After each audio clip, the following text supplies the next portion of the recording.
पाठ 19 अपठित बोध।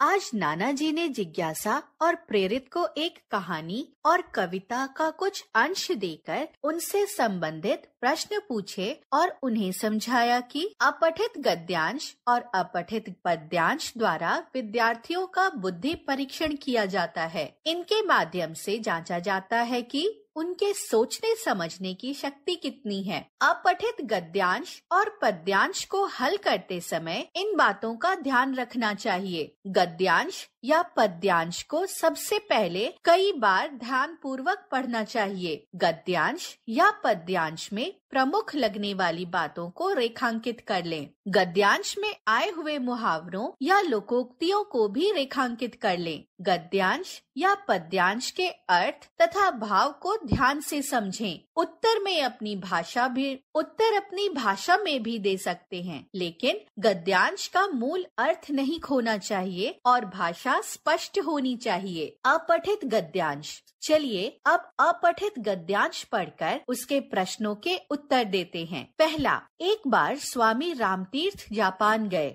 वे रेल से यात्रा कर रहे थे। उन दिनों फल ही उनका भोजन था। गाड़ी एक स्टेशन पर रुकी। उन्होंने प्लेटफॉर्म पर बहुत ढूंढा, पर उन्हें फल नहीं मिले। उनके मुंह से निकल गया, जापान में शायद अच्छे फल नहीं मिलते। वहीं एक जापानी युवक खड़ा था। उसने स्वामी जी की बात सुन ली। वह तुरंत दौड़कर ताजे फलों का एक टोकरा ले आया। स्वामी जी ने समझा कि यह कोई फल बेचने वाला है और वे फलों के दाम चुकाने लगे। युवक ने दाम लेने से इनकार कर दिया। बहुत आग्रह करने पर वह बोला, आप मूल्य देना ही चाहते हैं तो अपने देश में जाकर किसी से यह न कहिएगा कि जापान में अच्छे फल नहीं मिलते। उपर्युक्त गद्यांश को पढ़कर दिए गए प्रश्नों के सही उत्तर पर सही का निशान लगाइए। क, गद्यांश के लिए उचित शीर्षक चुनिए। जापान के फल, फूलों का मूल्य, अनूठी देशभक्ति, स्वामी रामतीर्थ। ख, स्टेशन पर स्वामी जी की बात किसने सुनी? जापानी महिला ने, जापानी बच्चा ने, जापानी युवती ने, जापानी युवक ने। ग, स्वामी जी ने जापानी युवक को क्या समझा? सब्जी वाला, फल वाला, अखबार वाला, दूध वाला। घ, स्वामी रामतीर्थ किससे यात्रा कर रहे थे? विमान से, जहाज से, रेल से, बस से। अंग, इनकार का अर्थ है सम्मान करना, मना करना, क्रांति करना, सही करना। उत्तर, अनूठी देशभक्ति, जापानी युवक, फल वाला, रेल से, मना करना।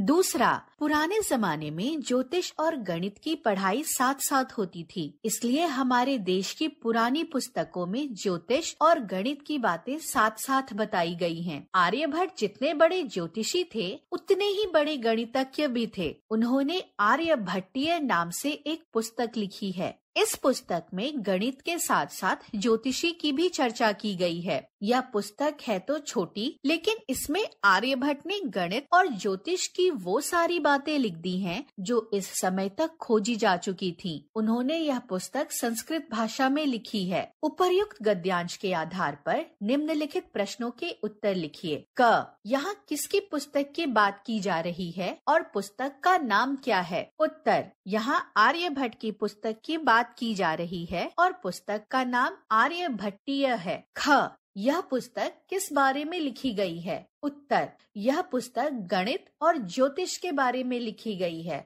ग, इस पुस्तक में कौन सी बातें लिखी गई हैं? उत्तर, उस समय तक गणित और ज्योतिष के बारे में जो खोज की जा चुकी थी, वे सब बातें इस पुस्तक में लिखी गई हैं। घ, दिए गए शब्दों में से नए वाक्य बनाइए। गणित, गणित मेरा प्रिय विषय है। पुस्तक, यह पुस्तक श्याम की है। अंग, उपर्युक्त गद्यांश का उचित शीर्षक लिखिए। उत्तर, उपर्युक्त गद्यांश का उपर्युक्त शीर्षक होगा महान ज्योतिषी एवं गणितज्ञ आर्यभट्ट। अपठित पद्यांश। आओ अब अपठित पद्यांश पढ़कर उनके प्रश्नों के उत्तर देते हैं। पहला, लहरों से डरकर नौका पार नहीं होती, कोशिश करने वालों की कभी हार नहीं होती। नन्ही चींटी जब दाना लेकर चलती है, चढ़ती दीवारों पर 100 बार फिसलती है। मन का विश्वास रंगों में साहस भरता है, चढ़कर गिरना गिरकर चढ़ना ना अखरता है।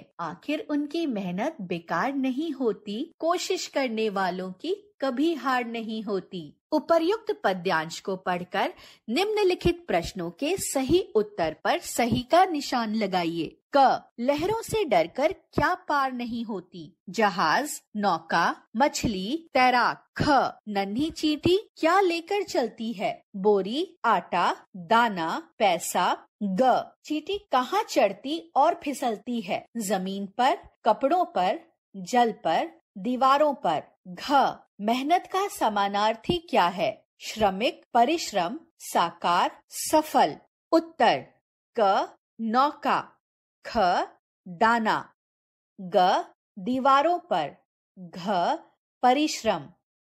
दूसरा, हट कर बैठा चांद एक दिन, मास्ता से यह बोला, सिलवा दो माँ मुझे ऊन का मोटा एक झिंगोला। सनसन चलती हवा रात भर, जाड़े से मैं मरता हूँ, ठिठुर ठिठुर कर किसी तरह यात्रा पूरी करता हूँ। आसमान का सफर और यह मौसम है जाड़े का, ना हो अगर तो ला दो कुर्ता ही कोई भाड़े का। बच्चे की सुन बात, कहा माता ने, अरे सलोने, कुशल करे भगवान, लगे मत तुझको जादू टोने। उपर्युक्त पद्यांश को पढ़कर निम्नलिखित प्रश्नों के उत्तर लिखिए। क, चांद ने माँ से क्या विनती की? उत्तर, चांद ने माँ से एक झिंगोला सिलवाने की विनती की। ख, चांद झिंगोला क्यों सिलवाना चाहता है? उत्तर, चांद को जाड़े की रात में सनसन चलती ठंडी हवा में सर्दी लगती है, इसलिए चांद झिंगोला सिलवाना चाहता है। ग, चांद भाड़े पर क्या मांगने के लिए कह रहा है? उत्तर, चांद भाड़े पर एक कुर्ता मंगाने के लिए कह रहा है। घ, माँ भगवान से किसकी कुशलता की कामना कर रही है? उत्तर, माँ भगवान से चांद की कुशलता की कामना कर रही है। अंग, उपर्युक्त पद्यांश का उचित शीर्षक लिखिए। उत्तर, उपर्युक्त पद्यांश का उचित शीर्षक है चांद का हट। चिड़िया को लाख समझाओ कि पिंजड़े के बाहर धरती बहुत बड़ी है, निर्मम है। वहां हवा में उन्हें अपने जिस्म की गंध तक नहीं मिलेगी। यूं तो बाहर समुद्र है, नदी है, झरना है, पर पानी के लिए भटकना है। यहाँ कटोरी में भरा जल गटकना है। क, पिंजड़े के बाहर धरती कैसी है? नीरव, निर्मम, निर्भय, निष्ठुर। ख, चिड़िया को कहां पर अपने जिस्म की गंध नहीं मिलेगी?